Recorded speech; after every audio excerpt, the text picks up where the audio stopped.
राधे राधे। जय हो श्री कृष्ण भगवान की। आज मैं आपको 17वें अध्याय का भगवत गीता जी का पाठ सुनाऊंगी। कल हमने 16वें अध्याय का पाठ किया था। हिंदी में अनुवाद में इसलिए समझाती हूँ कि संस्कृत का हमें कई बार पता नहीं चलता कि भगवान श्री कृष्ण जी अर्जुन को क्या कह रहे हैं।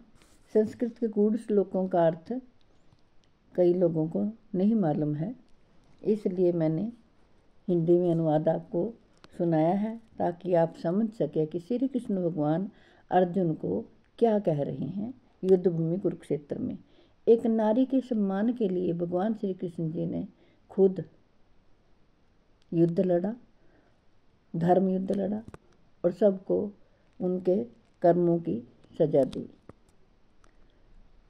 17वां अध्याय सुनिए।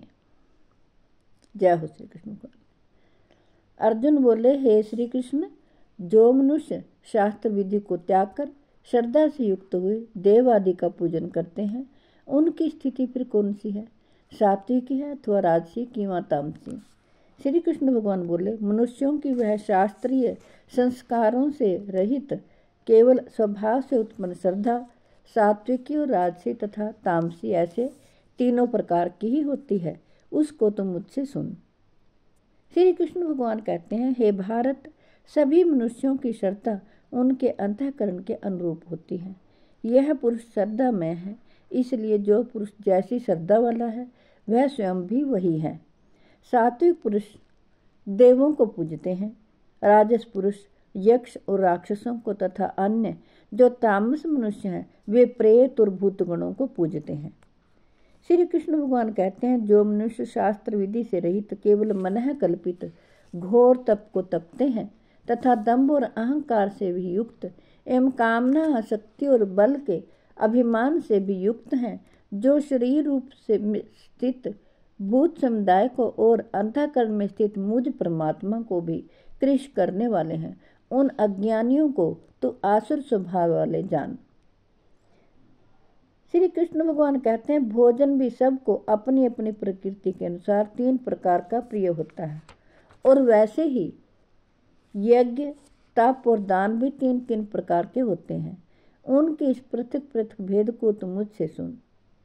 आयु, बुद्धि, बल, आरोग्य, सुख और प्रीति को बढ़ाने वाले, रसयुक्त, चिकने और स्थिर रहने वाले तथा स्वभाव से ही मन को प्रिय ऐसे आहार अर्थात भोजन करने के पदार्थ सात्विक पुरुष को प्रिय होते हैं।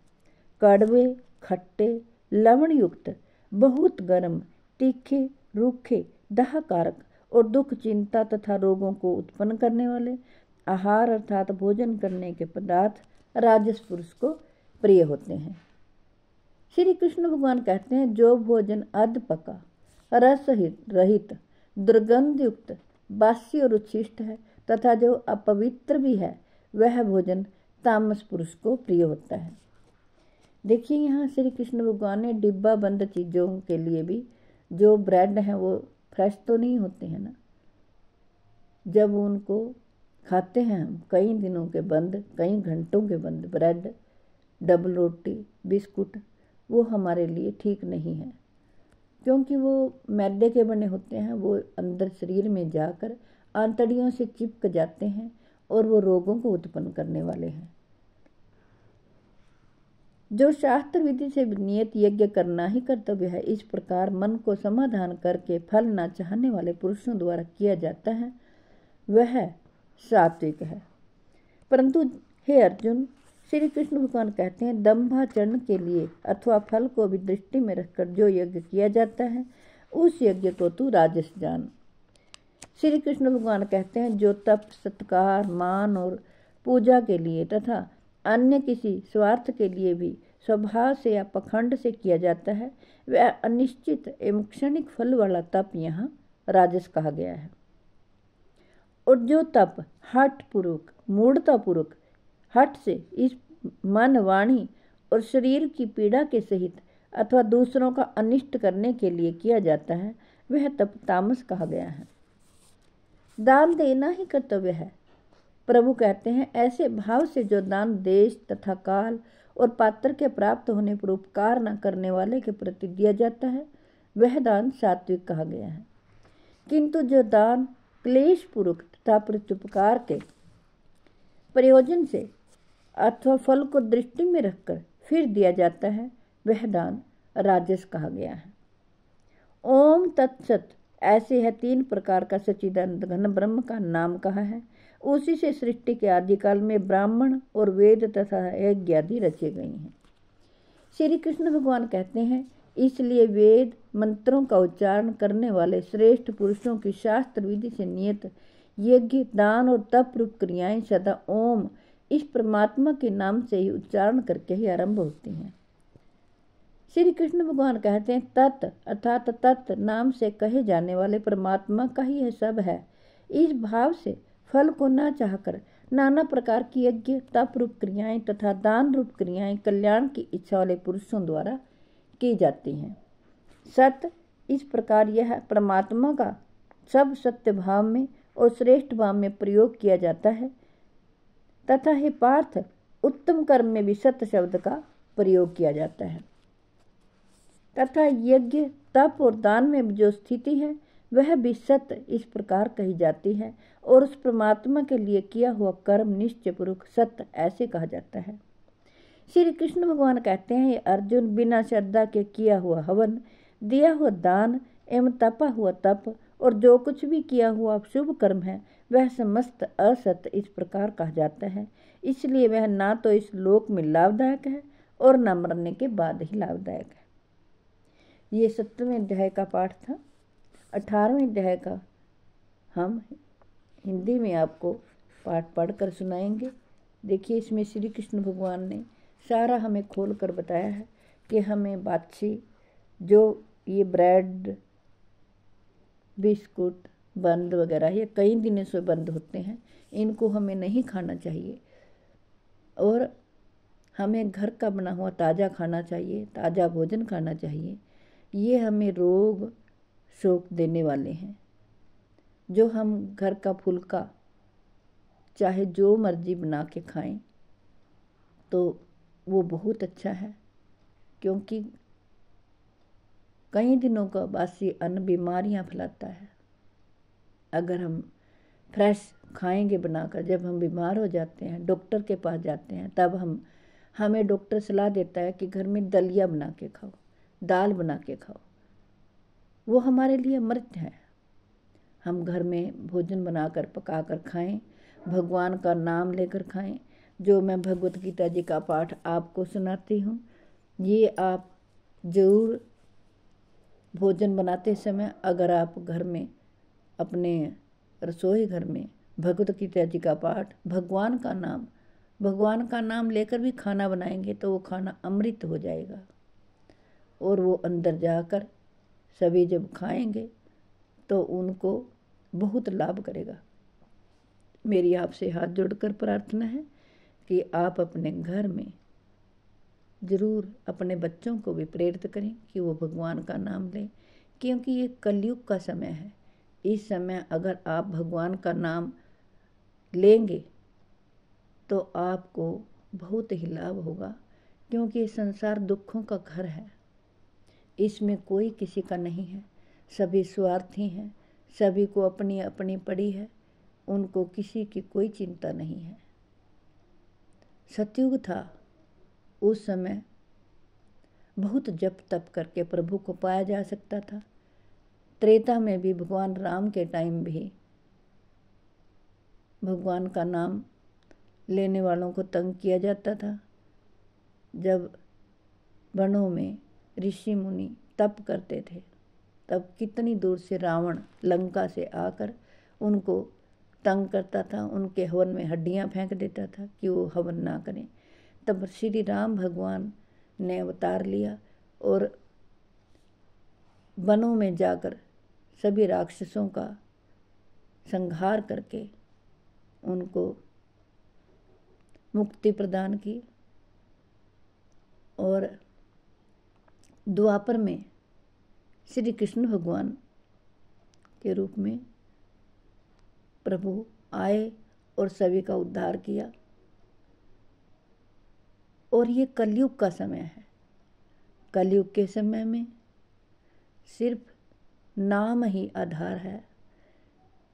और कलयुग तो बहुत ही अच्छा है, बहुत ही फल देने वाला है। जहाँ पर हम देखिए, जब पहले जो मानसिक मन से भी कोई बुरा सोच लेते थे तो बहुत ही उसका भगवान दंड देते थे।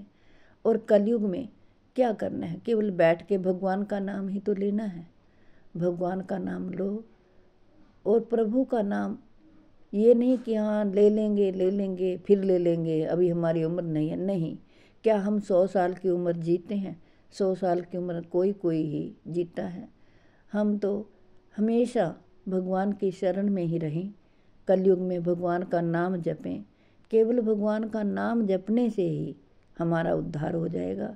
और देखिए कितना अच्छा है, कितना अच्छा है कलयुग। पहले देखिए द्रौपदी को कैसे परेशान किया गया था। सीता माता को रावण चुरा कर ले गया था और जंगलों में रहती थी भगवान श्री राम के साथ। बाद में भी माता सीता लव कुश जब हुए थे तब जंगलों में रही। इसलिए औरतों की स्थिति भी बहुत ही अच्छी है। मैं तो कहती हूँ कलयुग बहुत ही अच्छा है। तो औरतों के लिए कितनी सुविधा है, माता बहनें सब कुछ कर सकती हैं,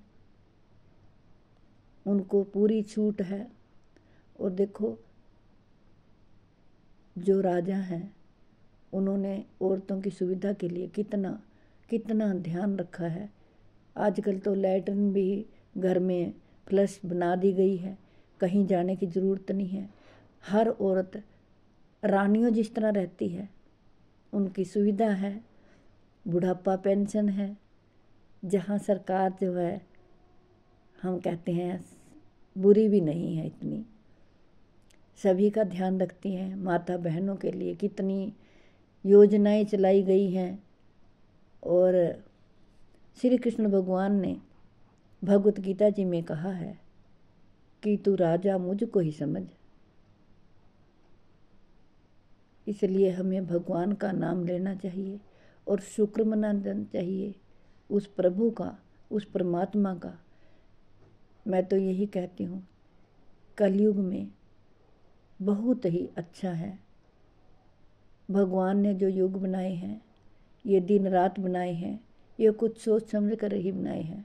अगर रात ना होती तो पूरी रात भी जो मिस्त्री भाई मजदूर भाई हैं ठक ठक ठक ठक दिन रात मजदूरी करते रहते, करते तो अब भी हैं, लेकिन ये आराम करने के लिए बनाई है, हमारी सुविधा के लिए बनाई है। ब्रह्म मुहूर्त बनाया है, इसको अमृत बेला भी कहते हैं। सुबह उठकर आप नहा धोकर भगवान का नाम लें और उस प्रभु का शुक्राना करें कि हे प्रभु तू ही सत्य है, बाकी सब झूठ है। ये नहीं है कि हम 100 साल ही जिएंगे, क्या पता कलयुग में उस प्रभु की खेती है कब मृत्यु आ जाए। आज मैं बैठी हूँ, कल मैं ना दिखाई दूँ और कोई पता नहीं है कब अकाल मृत्यु हो जाए। कहीं एक्सीडेंट होते हैं, कहीं अस्पताल भरे पड़े हैं। इसलिए हमें प्रभु का नाम लेना चाहिए। जय हो श्री कृष्ण भगवान, उस भगवान का नाम लेना चाहिए। मैं आपको भगवान के नाम का मंत्र ज़रूर मैं बोल कर सुनाती हूँ। जब मैं लाइव आती हूँ तब भी आपको बोल कर सुनाती हूँ। अब आज भी विष्णु भगवान का मंत्र मैं आपको सुनाऊंगी। आप मेरे साथ बोलिए ध्यान से, क्योंकि जब मेरे पिताजी नहाते थे ना, हम बिस्तर में पड़े होते थे, वो तड़के उठ के नहाते थे, तब वो जो मंत्र कहते थे हम सुनते थे। हर रोज़ सुनते सुनते मुझे याद हो गए। मैं ध्यान से सुनती थी पिताजी क्या कह रहे हैं। मैं आपको सुनाती हूँ जो मेरे पिताजी नहाते समय विष्णु भगवान का मंत्र कहते थे। हनुमान चालीसा भी कहते थे। विष्णु भगवान का मंत्र, शिव शंकर भगवान का मंत्र मैं आपको सुनाती हूँ। शान्ताकारं भुजगशयनं पद्मनाभं सुरेशं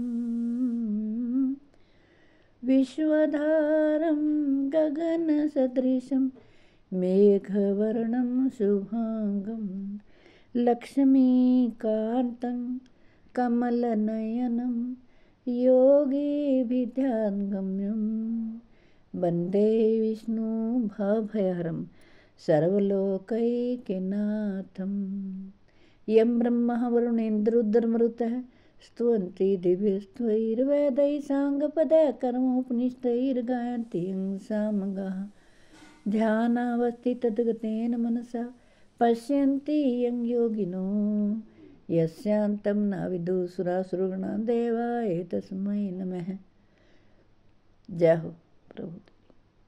शिव शंकर भगवान का मंत्र जो पिताजी नहाते हुए कहते थे वो भी मैं आपको सुनाती हूँ।